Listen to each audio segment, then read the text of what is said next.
on the dot. Hello. Nice to see you. Okay. All right, looks like we're live. Hello and welcome to today's video, where I'm going to be talking about what is, I think, one of my most repeated subjects, which is why better is best, and why learning to take small steps and learning to let go of looking for the perfect thing that's going to heal our bodies or heal our relationships, or looking for the perfect spiritual teaching or the perfect spiritual guru, or looking for any amount of the thing that's going to take us from where we are to where we want to be is something that keeps us stuck in our lives.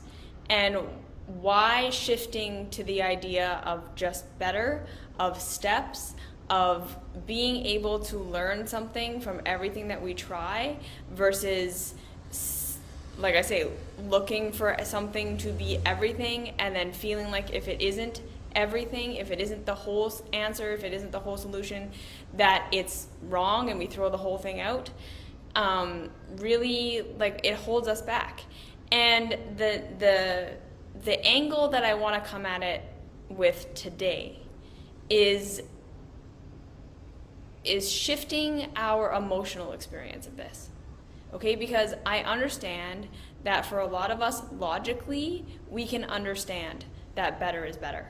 Logically, we can understand small steps. Logically, it makes sense that, like, of course, nothing is going to be everything. And I mean, again, like, sometimes I think there, like I say, there's just a part of us that can connect to that. There's a part of us that can believe in that. There's a part of us that wants to connect to and believe in that.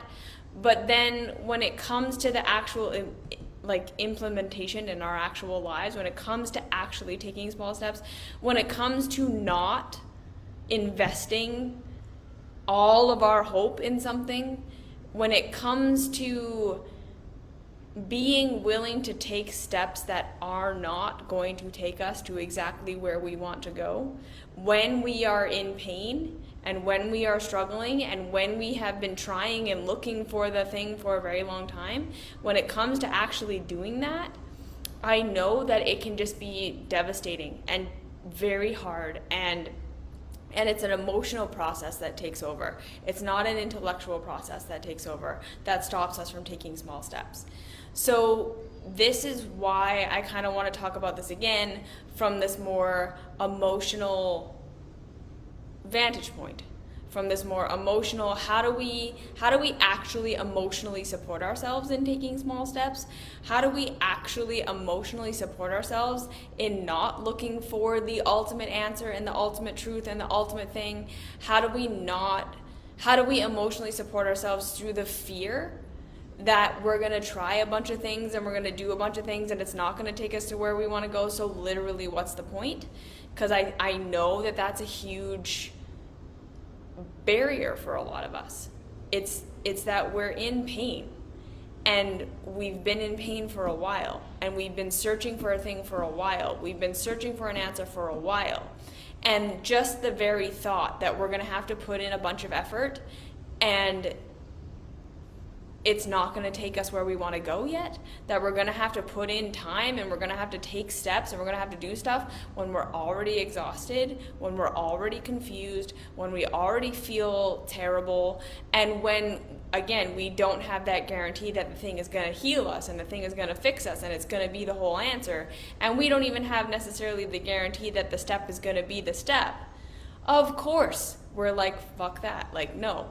And then also, like I say, we live in this world where we're constantly being sold that the answer exists. We live in a world where we are constantly being marketed to as though the answer, the solution, the perfect thing is a reality. And we so badly want to believe that because of course we do. Because again, like I said, we're in pain. We want the promise of something that is going to take us from our pain to exactly where we want to go. And we want the promise that it's going to work and that we can just follow the protocol and that it's going to deliver us and save us and fix us and make our lives better. Of course, we want that. Okay? So again, I know I've said over and over and over again that the way forward is always steps. That the way that we change our lives, the way that we get to where we want to go, the way that we figure things out is steps. It's just one thing at a time, learning from what we go through and learning how to be good problem solvers. So again, to put a pin in that for a second, I am going to make a whole video specifically talking about how to be a good problem solver, because I understand, again, a lot of us intellectually understand what it's like to take small steps and what it means to learn from stuff and all of this, but again, the process of being a good problem solver is more an emotional process for almost all of us than it is anything. Because being a good problem solver and being someone who can take small steps, these two things are the same thing, require that, number one, we're able to try things and learn from the experience. And that is a huge emotional process. To be able to try something and see how it goes. So when we're already in pain, we're already struggling, we've already looked for the answers a million different places, we've already tried a million different things, we are being sold constantly that the answer exists, and we're gonna have to try something and for ourselves extract what worked, extract what didn't work, extract what went the way we thought it was going to, extract what didn't go the way we thought it was going to, and be honest with ourselves about that. That's incredibly emotionally taxing. The second thing is that it requires that we admit to ourselves when things didn't work the way we thought they were going to, without going into shame and without going into self-blame and without going into hopelessness that this means that there isn't an answer, which is a huge emotional process for most of us. Being able to admit that we don't know something, or being able to take a step, have it not go how we thought it was going to go, and not go into self-blame and not go into hopelessness, but to say, okay, what happened there? What can I learn from this? What worked? What didn't work? What did reality show me? That is very challenging. And then the next thing is learning how to view what has occurred and to objectively view it versus projecting onto what happened what we want to have happened, versus arguing with reality in our minds, versus trying to do all the mental gymnastics to make reality mean something that we want it to mean, and to catch ourselves doing that, and to be able to say, no, just objectively, this is what it was, and then to be able to sometimes see what the reality is actually showing us, which is oftentimes not what we want reality to show us. To be able to say, okay, I did this thing and this was the outcome, and this means that the way forward is harder than I thought it was going to be. It means that reality is more complicated than I thought it was going to be. It means the systemic issues that I'm facing and the where this is all really coming from is more complicated than I thought it was going to be. And being able to emotionally see ourselves through that, this is all huge. So again, to understand that desire to look for the thing that's going to be the answer, even though, and sometimes people refer to this as perfectionism. We want the perfect answer. We want to do it perfect. We want to do the perfect thing. We want to be the perfect student. We want to find the perfect guru. We want to find the perfect teaching. We want to find the perfect protocol that works for everyone exactly how we want it to all the time. It's a perfectionism. And the reason we are invested in that perfectionism is not because we're stupid, and it's not because we're lazy, or because we don't want to have to learn, or because we're just choosing to be perfectionists and we're trying to hold ourselves back from progress. That's not ever what it is. It's because we don't know any other way. It's because emotionally, any other way seems less good. It seems less safe. It seems like it's not going to work. For most of us, we have a belief system that progress only happens because of perfection. Okay, I'm going to say that again. Most of us emotionally, mentally, spiritually believe that progress only happens as a result of perfection. That feeling better only happens as a result of perfection. That getting where we want to go only happens as a result of perfection. And it's because culture has taught us that. We didn't come up with that on our own. We're not choosing to have self-limiting beliefs because we just want to limit ourselves. We are taught that. Okay? And again, in our culture, what's one of the worst things that you can be? Wrong. Our culture is so phobic of being wrong, of not knowing, of not having all the answers, of not having it all worked out ahead of time. We are crabs in a bucket as a society, that anyone trying something new, when they can't guarantee that it's going to work out, we judge so hard. And then when people who go outside of normal don't have just a straight shot trajectory to success, we shit on them as much as possible. Every little failure, every little thing that looks like it's going wrong, every little thing that they couldn't predict, every little thing. Because we're trying to justify that our way of doing things is the superior way. Even if it's causing us pain, even if it's not working the way we want it to, the only thing worse than sticking with what we're already doing that's not working is to try something new and not have it work out perfectly. For most of us, that's how we feel, right? And again, that's evolutionary biology, right? That comes from literally, we want to keep ourselves safe by doing what's predictable. We have a visceral response to anything that's unpredictable, that's new and different, that doesn't guarantee success. Because based on how we got here evolutionarily, anything like that was probably more of a threat than just doing what we had always done. So again, we're not a culture who just hates growth and just shits on people who are trying and who are doing this on purpose. It's a survival mechanism. Do what you've always done. Stay in your safety zone. That's how we survived. So when we are in a position where what we are trying to do to fix our problems doesn't work, when we are in a position where doing what everyone else tells us to do doesn't work to fix our problems, when we are in a position where the only way forward is to do something we've never done before, is to take small steps, is to learn from our experiences, when we're in that position, we're automatically going to be triggering our nervous systems.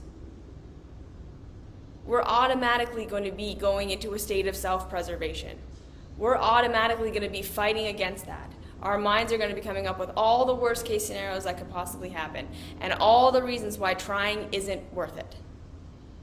And that's normal.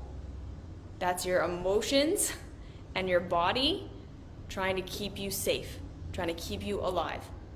Right? So one of the biggest things that I often hear on this path of I'm in a shitty place and the only way forward and the only way out is probably going to be little steps is this idea of like, it's not worth it.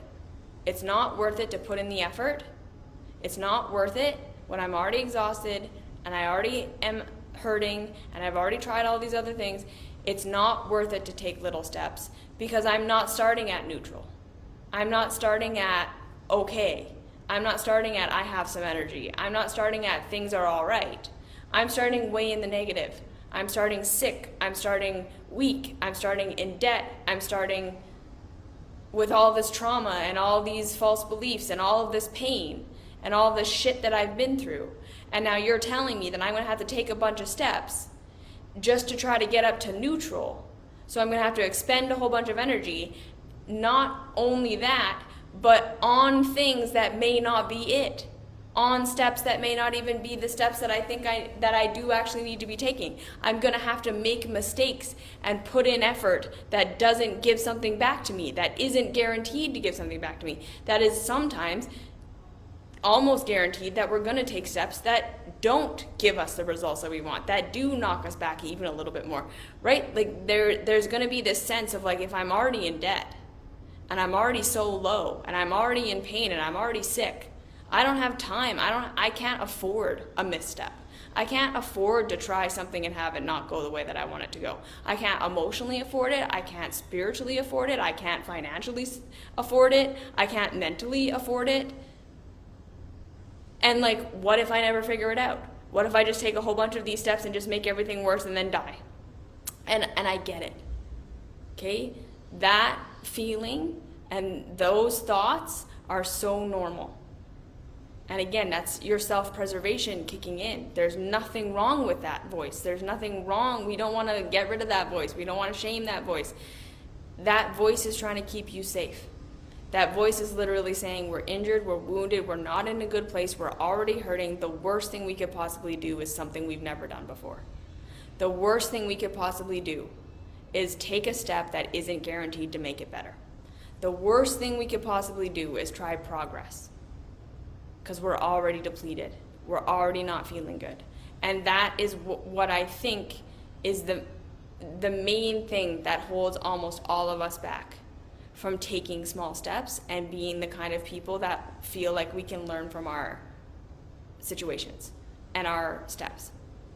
Is that it's a lot easier when you're in a pretty good place and you feel like you have stuff you can lose, to take a step and see what happens. It's much easier that when you feel a state of relative calm or relative safety or relative good enough to take risks from that place. Okay, and that is, again, our biology. When we're already in a pretty good place, when we feel like we have some wiggle room, when we feel like we have stuff to lose, when our suffering isn't so great that we're drowning in it, of course we're going to be open to taking small steps. Of course we're going to be open to trying things and failing and it not feeling like the end of the world. And we have to validate that, right? The safer we are, the more secure we feel, the more we have things going for us the way that we want them to be going for us, the more we're going to feel like we're able to step outside of our comfort zone and try things and do these small steps.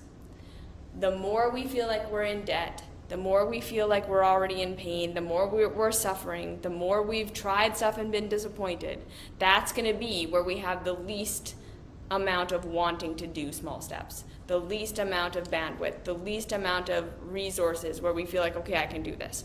Okay. And so, again, we want to bring a lot of compassion to that. The voice inside your head that is telling you not to take small steps, that is telling you to look for perfection, that says, and then, so this can kind of go one of two ways.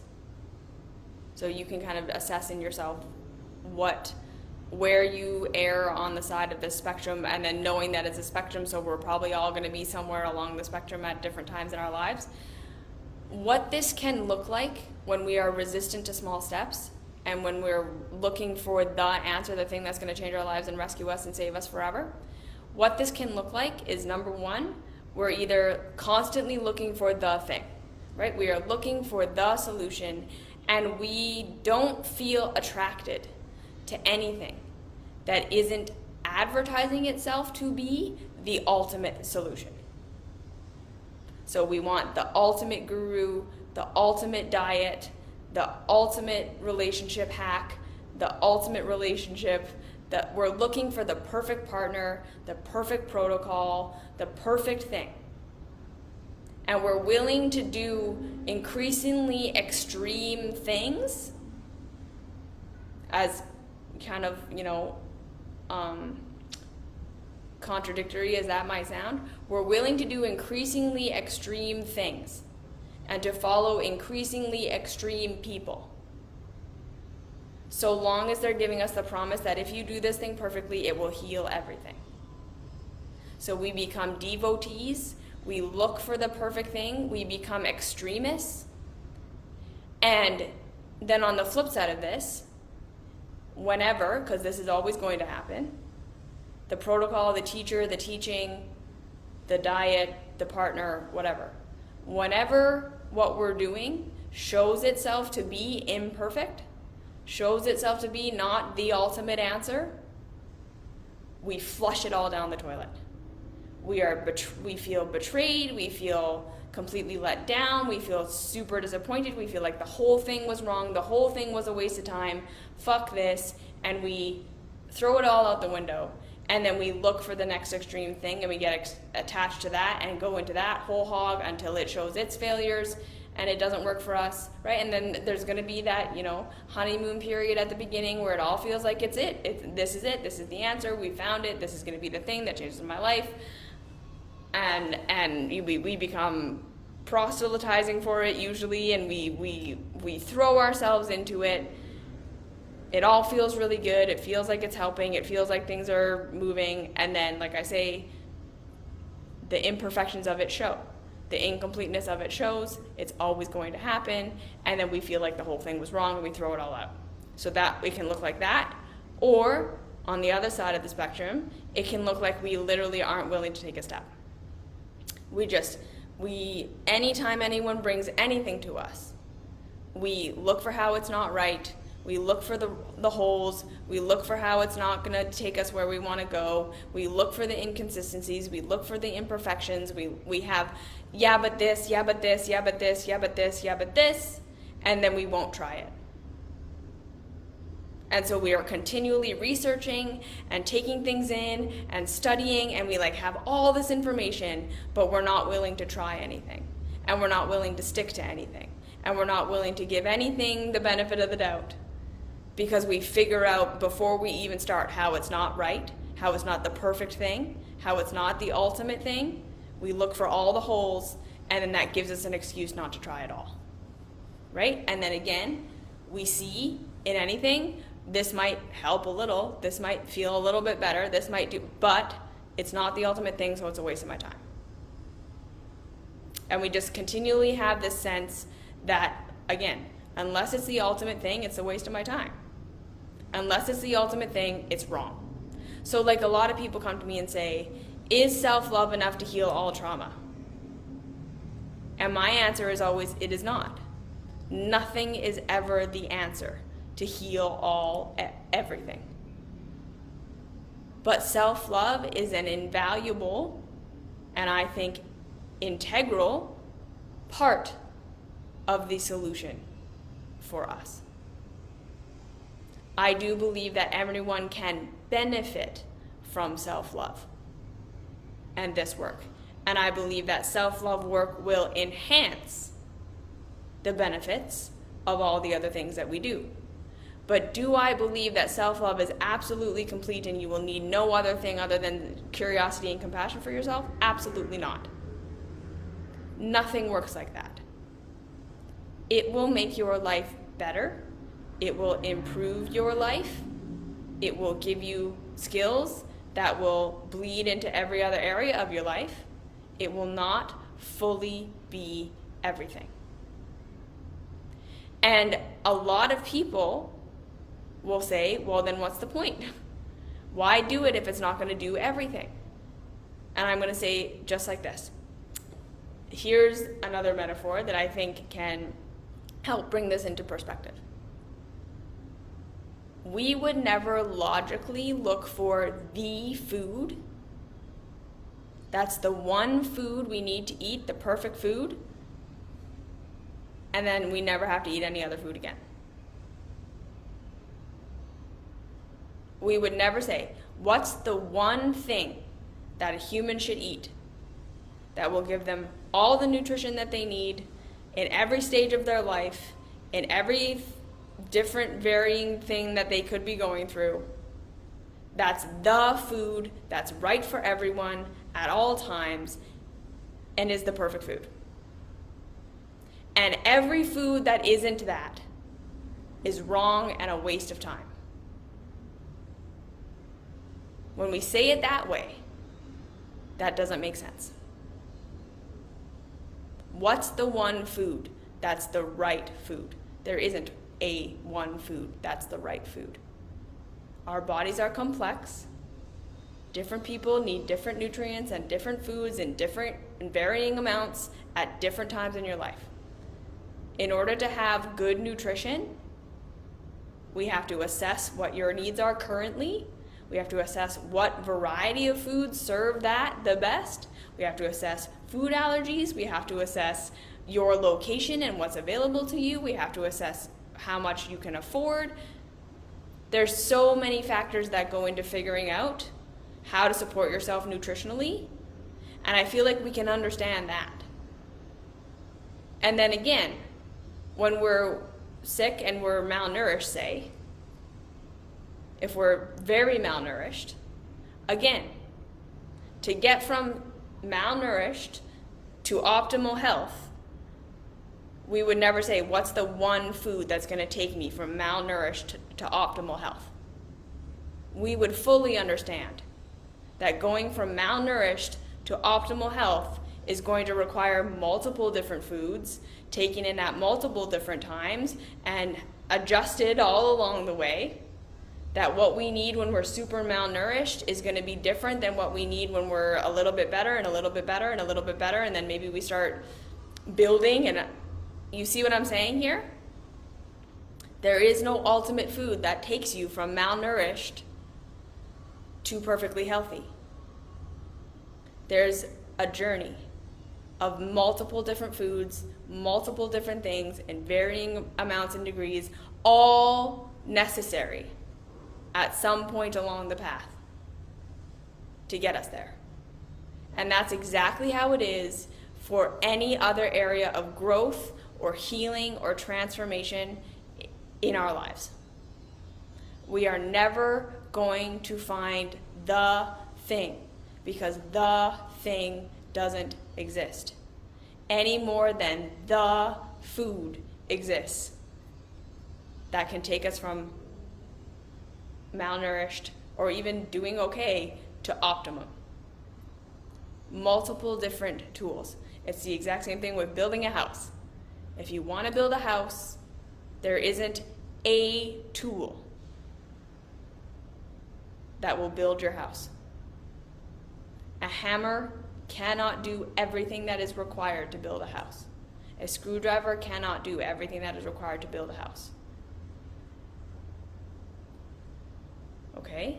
So we can understand that concept. And so again, to continue on with this metaphor, if we're looking to increase our nutrition and increase our health through nutrition, if we find that spinach really helps us feel better in some ways, and we're adding spinach to our diet and it made us feel a little bit better and that was really great, but we're not perfectly healthy, it doesn't heal everything. It doesn't take us from malnourished to perfect. Does that mean fuck spinach, don't eat spinach? Or does that mean spinach was great, and now what's the next thing? So now I'm going to add in some quinoa. Okay, so quinoa started to make me feel good. And I really enjoy spinach and quinoa, and I feel better now. But I'm not perfectly healthy. I'm not totally nourished. Does that mean quinoa and spinach are both wrong? No. Okay, now say I add in some tofu, and I have an allergic reaction to tofu. Kind of set me back a bit. Does that mean fuck, give up the whole thing, don't even try? No, food is bad? I had an allergic reaction to one food. It set me back. So now I should just stop eating? Food isn't the answer? Throw it all out?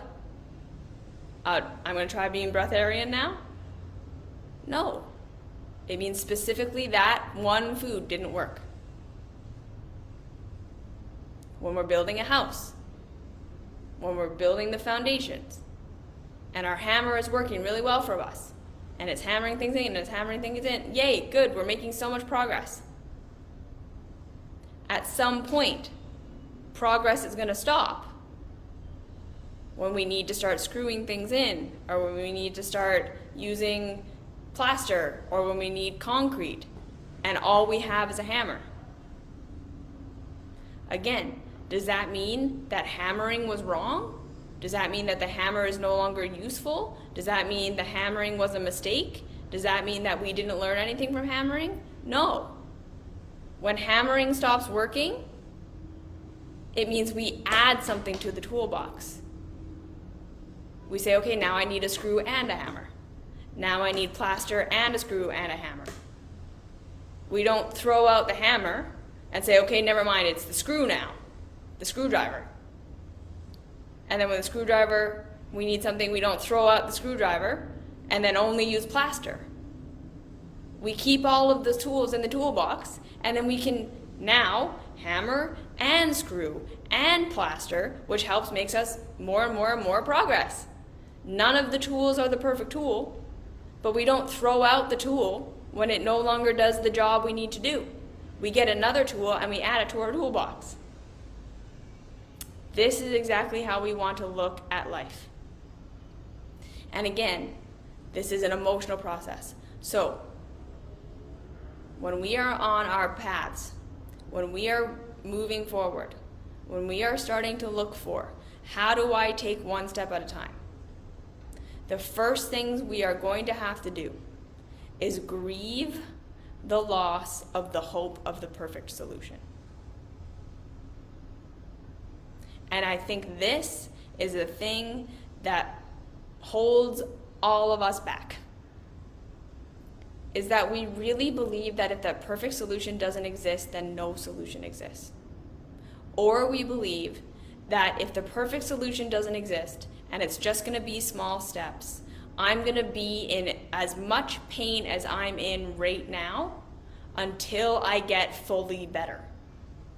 And if it's going to be a whole bunch of steps, including steps that don't work, including that tofu thing that happened, I don't have the energy for it.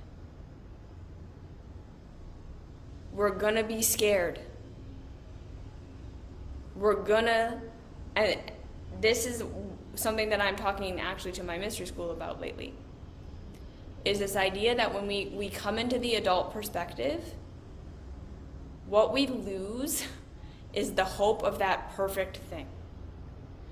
When we start to really connect with ourselves and our power and understand ourselves as adults, and we come out of our childlike codependency that we have with the universe and God and the world and other people, we're going to find that we're disappointed by what we find at first. Because what we find are fallible human beings.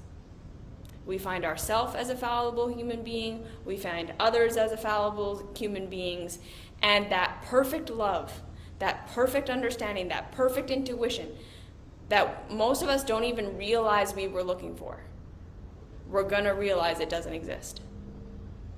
That there is no, and then I love myself enough that I have all the answers. And then I love myself enough that I never feel lonely again. That I love myself enough that I never get lost and confused again. That I love myself enough and I fully know what my purpose is and I just live it for the rest of my life. I love myself enough and then I totally understand what my body needs and then I heal it and I'm never in pain or lost or confused again. We are going to realize that that doesn't exist. That the perfect thing doesn't exist. The perfect love doesn't exist. The perfect intuition doesn't exist. The perfect answer to all of our problems doesn't exist. That there's only us learning how to do things one step at a time. And so we have to grieve that. We have to emotionally allow ourselves to go through the catharsis that that perfect isn't a reality. And that's hard. And so again, right, most of us are gonna hold on to this perfectionism and looking for the perfect thing and looking for the ultimate solution, because the alternative is we have to grieve the loss and go through the existential crisis of perfection not existing. And of that meaning that maybe we won't ever get where we want to go. Maybe we won't ever arrive. Maybe that thing that we're hoping for isn't a thing. Maybe it's going to be harder to get there than we thought it was going to be. Maybe we don't know how to get there. And this was something that for me was a huge part of my journey, was realizing that it was just going to be me trying to figure it out. And sometimes I was going to get it wrong, and sometimes I wasn't going to know. And I think for me, like, I had a real awareness of the lack of understanding and lack of perfection in my caregivers really early on, and was able to see how the adults in my life didn't have answers either. And rather than allowing that to devastate me, I was the kind of person who said, well, I'm going to have to just rely on myself to figure this out. And I trusted that I could. And I think, again, this is another big thing that holds us back, is that we don't trust ourselves. We don't trust ourselves to be able to figure it out. We don't trust ourselves to be able to take steps and not die.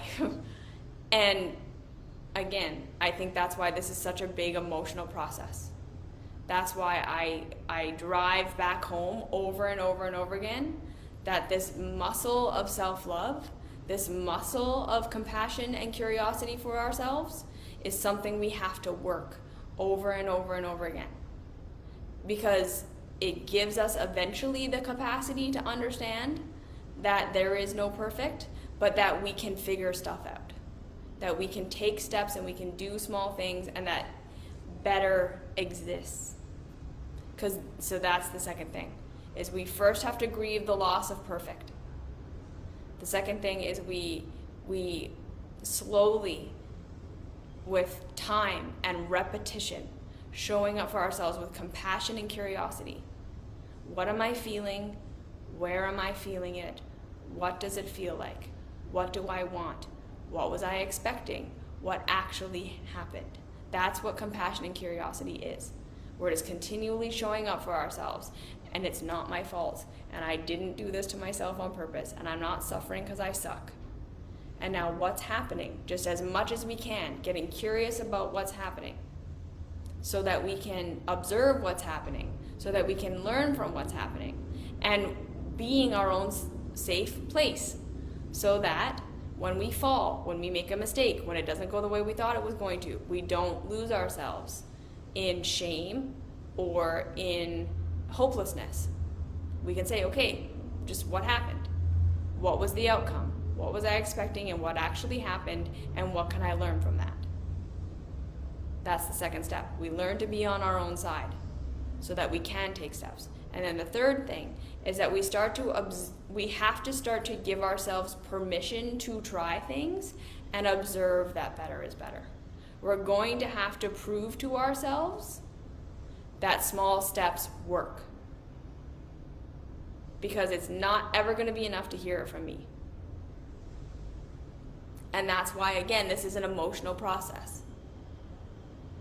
Because we're never going to have enough intellectual understanding to make this real.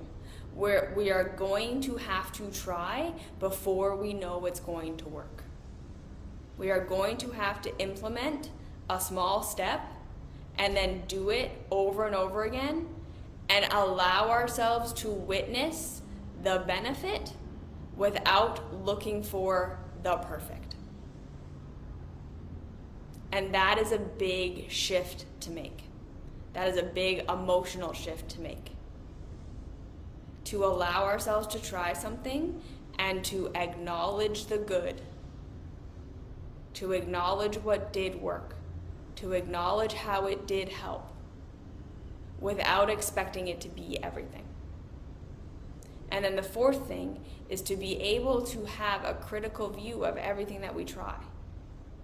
To be able to stop ourselves, to witness ourselves, looking for the answer and the perfect thing and the perfect solution, and to have compassion for that, to have curiosity for that, to be as on our own side that we're doing that as possible, to witness ourselves in that, and to say, of course I have that hope, of course I have that expectation, of course I want it to be that.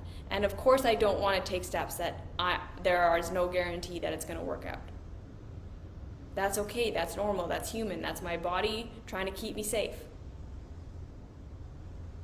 And so now how can I make myself feel as safe as possible on the inside so that I'm willing to take a step?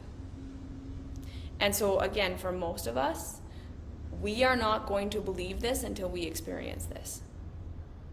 You are not going to believe that small steps are real and that they can help and that better is better until you experience it for yourself.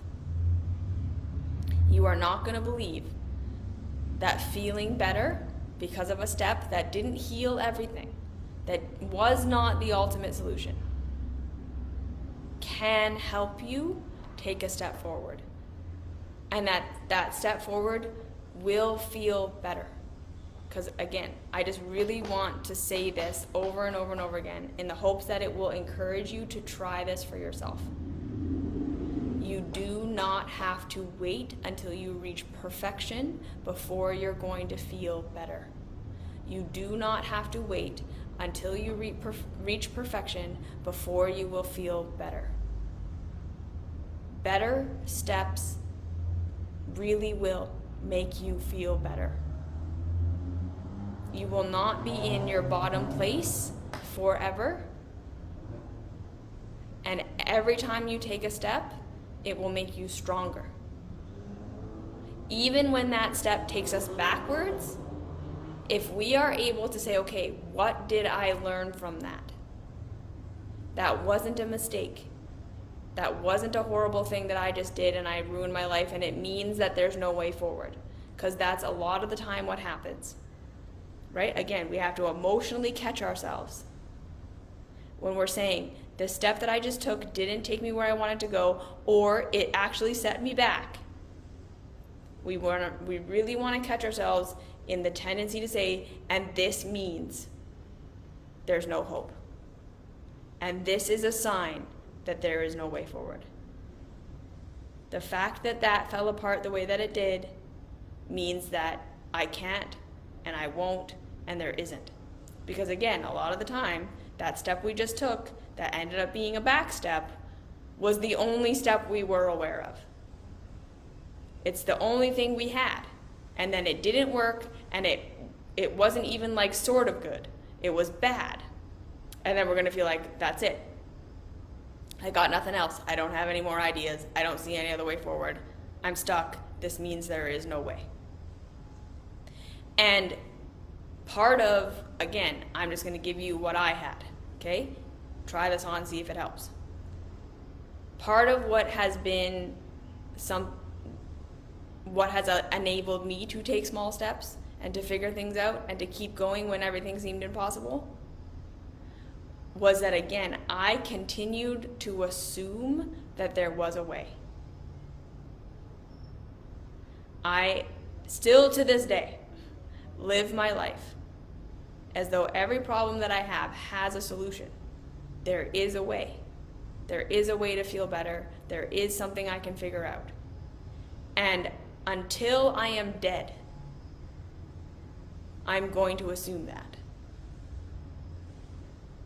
Most of us say, I will assume that there's a way until I've tried everything that I know.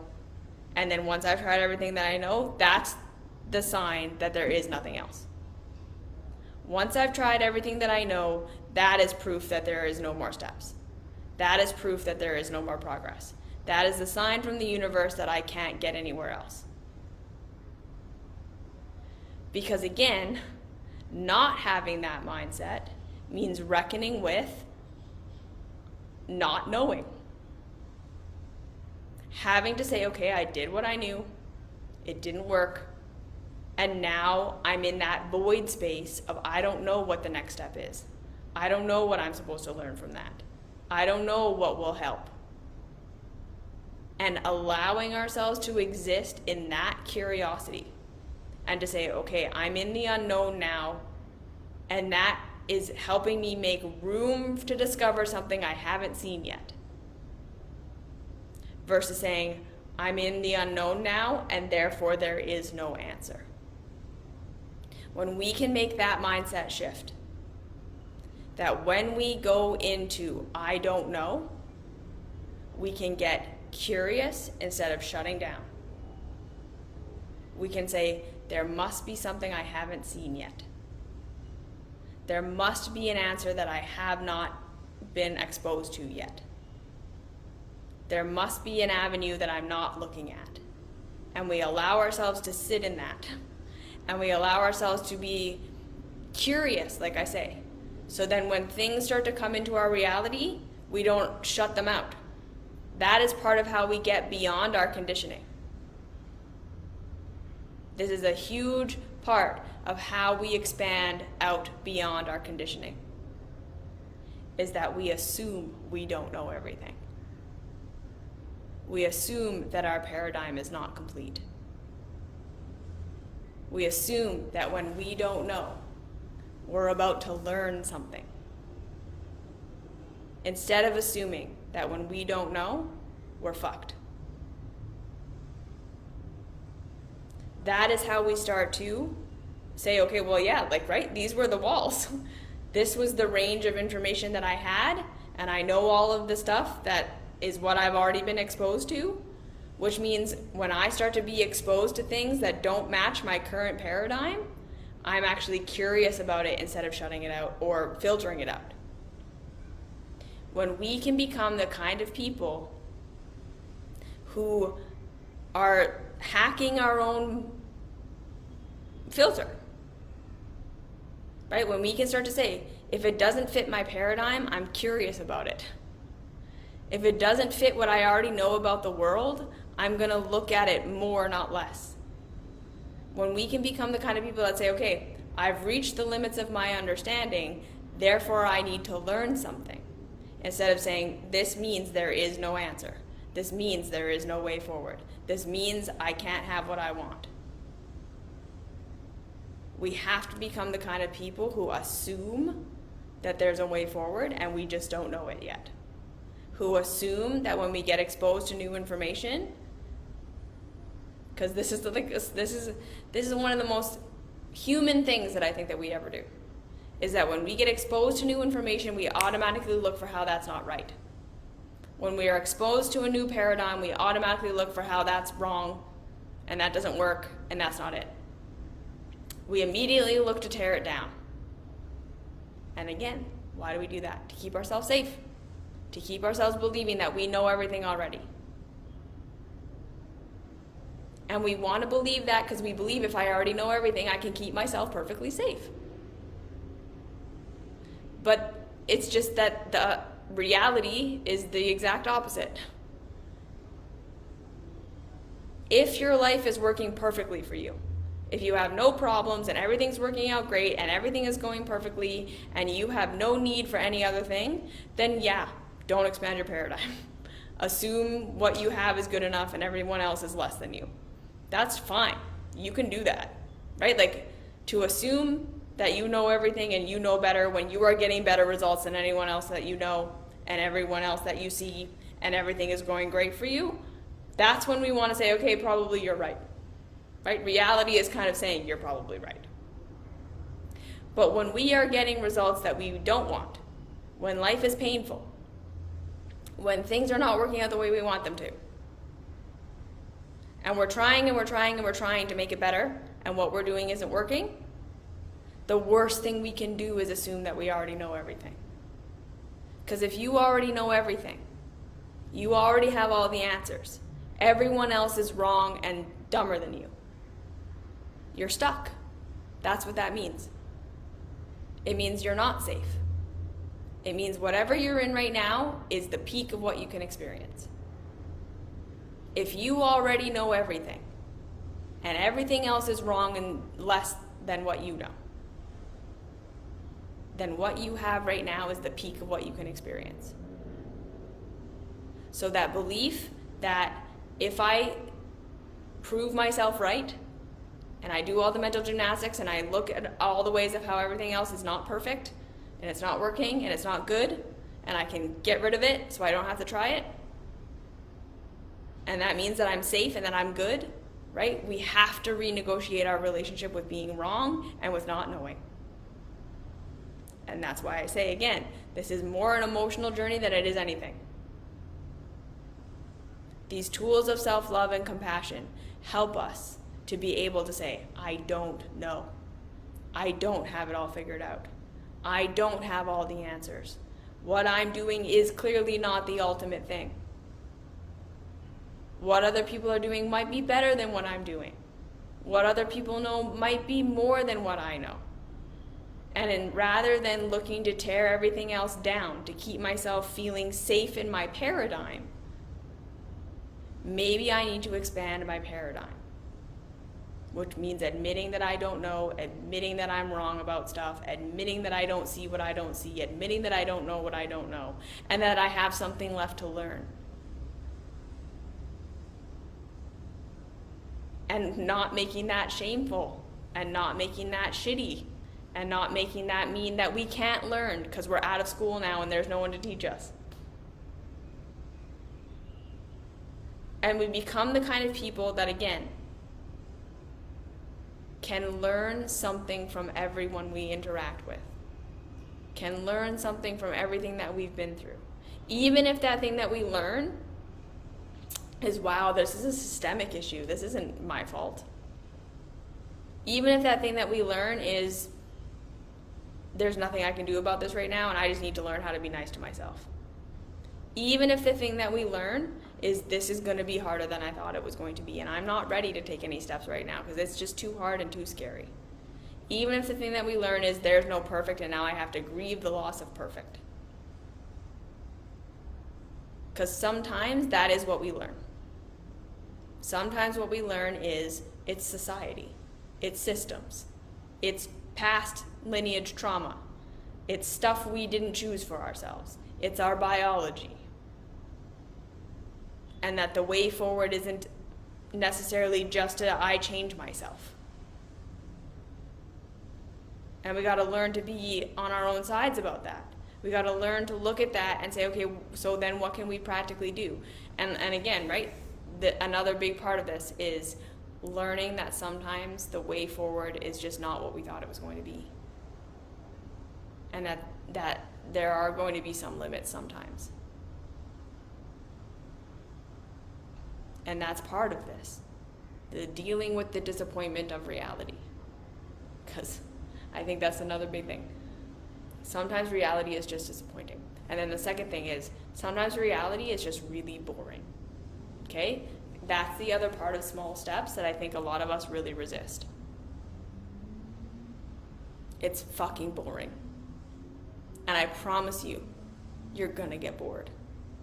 Small steps that make you feel a little bit better, that you just have to do over and over and over and over again to prove to yourself that small steps work, means in the beginning, implementing a small change over and over and over again, getting a little bit of results that makes you feel a little bit better from that discipline of doing something boring over and over and over again.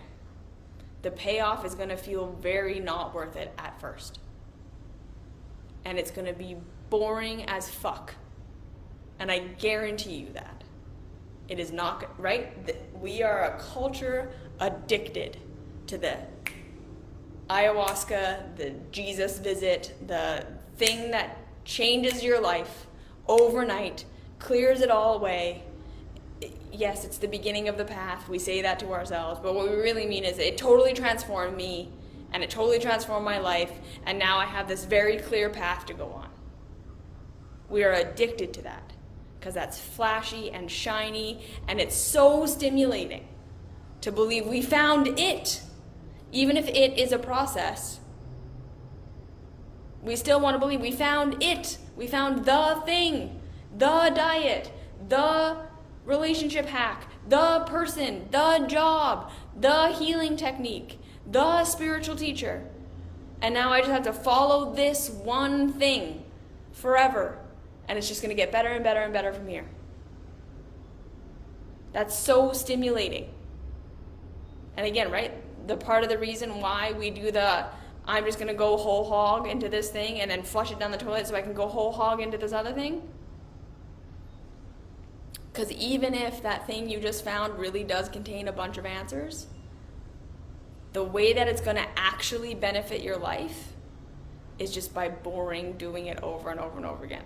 One of my favorite deep tissue cleansing teachers, Gil Jacobs, he says people always ask him, so they get the fundamentals down. the food combining, the green juice, the whatever. And then they always come to him and they're like, what's next? What's next? No, what's next? What do I do next? I got the fundamentals. This is great. It's really helping me. So what's the next level? And they expect that he's going to say, do a water fast, do a juice fast, do a blah, blah. And he goes, what's next is just this. It's just this over and over again for the next 10 years. It's going to be boring as fuck. It's going to be little changes over time, right? We get that big exciting pop at the beginning, and then that wears away. The honeymoon phase ends. And then it's just us doing it over and over again. And then again, we pick up little things along the way. We pick up a new tool, we pick up a new insight, we pick up a new modality, and then we do that, right? So we have our hammer. We've been doing our hammering. That's been going great. And then we discover the screwdriver. So we add the screwdriver to our toolbox, and now we're screwing and hammering. And we're screwing and hammering and screwing and hammering. And then we discover plaster. And now we're screwing and hammering and plastering. And now this sounds like a sex talk. But you see what I'm saying? The house gets built over time as we continue to add new tools. And we continue to practice the old tools as we add the new tools. But we don't say, well, the hammer got me this far, but it didn't do everything, so fuck the hammer, now just screw. And then when we get to plaster, we don't go, oh, well, plaster can do things that the screwdriver can't do, so that just proves that screwdriver was fucked. No. Everything has its place. Everything has its time. And most of the time, progress is these little boring steps. When we really find something that's actually going to benefit us, it makes us feel a little bit better, and we just do it over and over and over and over and over and over and over again until we build our vessel enough to have the capacity to take on the next tool. And then we do both of those tools over and over and over and over and over again, and we feel a little bit better, and we're a little bit stronger, and those two tools really help us. And then we add the third tool, and we find out that the third tool kind of messes us up a bit. And so we let go of that tool, and we learn. What did we learn from that? What did that just teach us? And now I don't know what to add, and now I don't know what to do. But then it kind of did inform me, and then I let something new in. And I allow it to inform me, and I go through the emotional process of like, holy shit, I didn't know, and like now I have to kind of adjust my paradigm. But we do it, and then we have 3 tools, and we do all 3 over and over and over and over again. And then we shift our paradigm, because it built our vessel. And we start to see that better is better. Better is better. So, how can you become the type of person that, number 1, chooses to learn from everything that you go through instead of seeing it as a sign that it's either everything or nothing? Assume that everything has something for you and nothing has everything. Assume that everything has something for you. Everything will show you a bit of reality because everything is operating within reality. Everything that you try, everything that you do, everything that everyone is saying will be weighed against results and will either prove itself correct or prove itself incorrect. And you can learn from both of those things. And everything you're going to try is going to have some benefit and some stuff that doesn't work. And it's up to you to take what works and to value yourself enough to hold on to that and to say, this is good. I'm going to keep doing this. I'm going to keep implementing this. I'm going to hold on to this, and I'm going to give myself the benefit of time and repetition. And I'm going to give myself the benefit of this doesn't work, so I let it go. But I don't flush it all. I don't throw the baby out with the bathwater. What worked? What was good? And then in what didn't work, why didn't it work? What didn't work about it? And assuming that you can be your own safe place. You can have compassion and curiosity for yourself and for your life. So that every step is something that teaches you something. Nothing is proof that you suck. Nothing is proof that your life is hopeless. And then the second thing is you have to give yourself the opportunity to experience better. You have to love that voice inside that tells you not to take the step, to not do it, that you're too far in the hole, it's not worth it, incremental progress is going to take too long, you're never going to get there anyways, you may as well just give up. That voice is going to be there.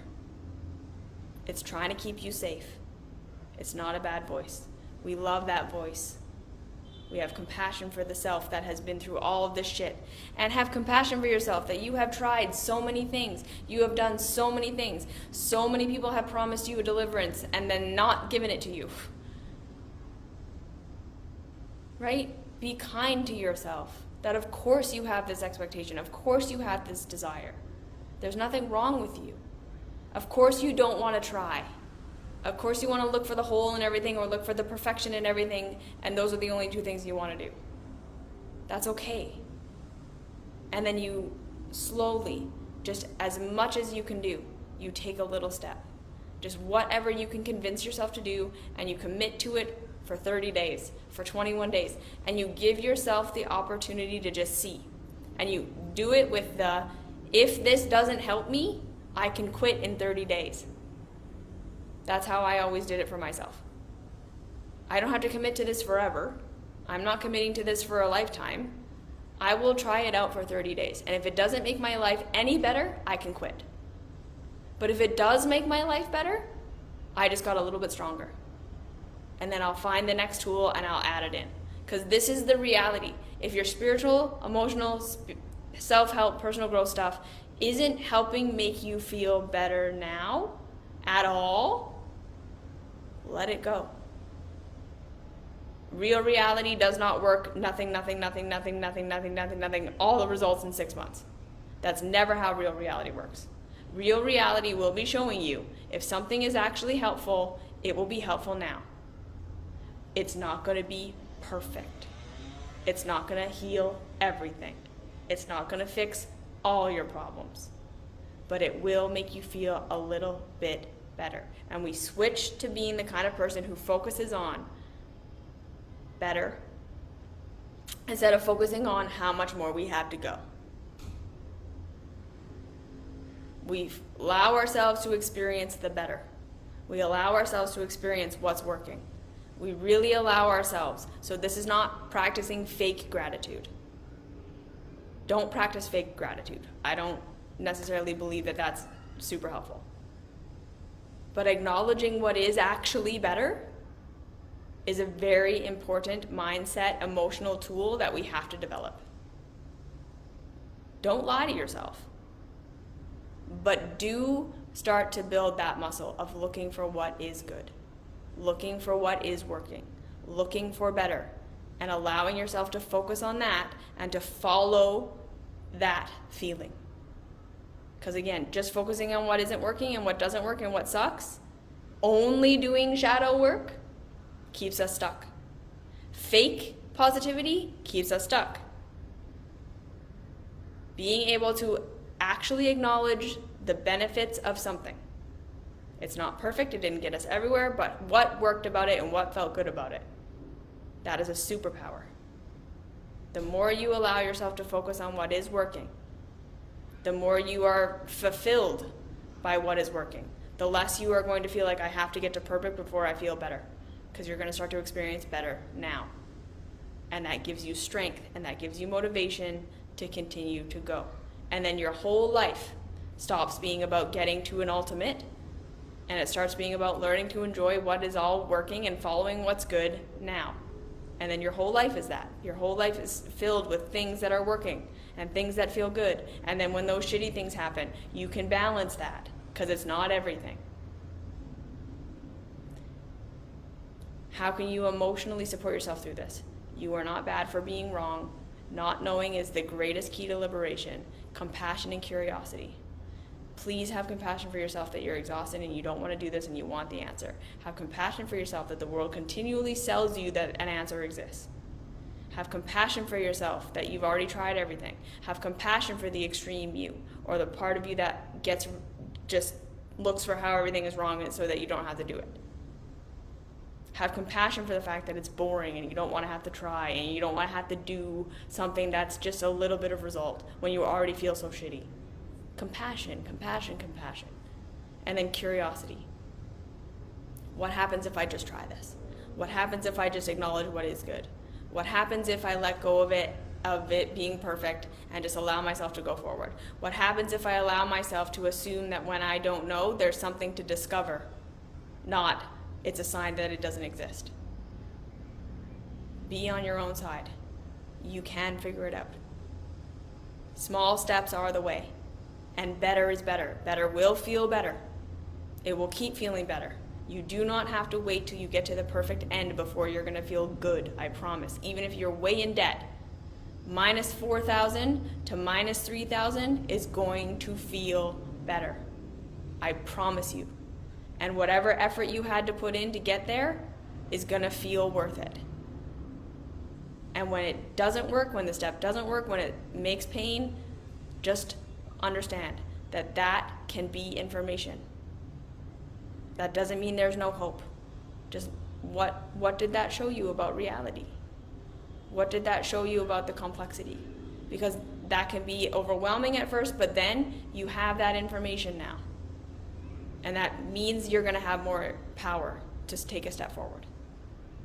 Sometimes we learn that the reality is more complicated than we wanted it to be, and that can make it feel like it's impossible. But no, now you know better. Reality was always that way. You discovering it didn't make it that way. Reality was always that complex, but now that you understand that it's that complex, you have a better chance of being able to work with it. When you didn't know, you had way less power. So sometimes we discover things that it's way more overwhelming than we thought, but understand that that information didn't make things harder. It made things easier. It gave you more power. You understand a system a little bit better now. That's more empowering. And again, sometimes we learn it's systems. Sometimes we learn it's stuff out of our control. Sometimes we learn we don't know right now, and we just have to let ourselves be sad and scared and upset. That's where, again, compassion and curiosity keeps coming in. Sometimes it's more complicated than we thought it was going to be. Compassion and curiosity. Keep practicing these tools of making yourself a safe place. And no, it's not everything, but it's something. And better is better. And then just keep adding tools to your toolbox. Keep what's working about what you're doing, and then add to it. Don't throw everything out when whatever you're doing isn't the perfect thing. Keep what has worked. Add to it. Become more and more. Okay? So that's that. I love you. Have a fantastic week. You are perfect. You are worthy of the effort. Allow yourself to get bored in your mundane routines and understand that's how we build a great life sometimes. A bunch of boring stuff. You just chop wood, carry water over and over and over again. That's what creates the awesome life. All right. See you next week. Have a fabulous day, night, week, whatever it is that you're going to have, and I'll see you soon. Mwah.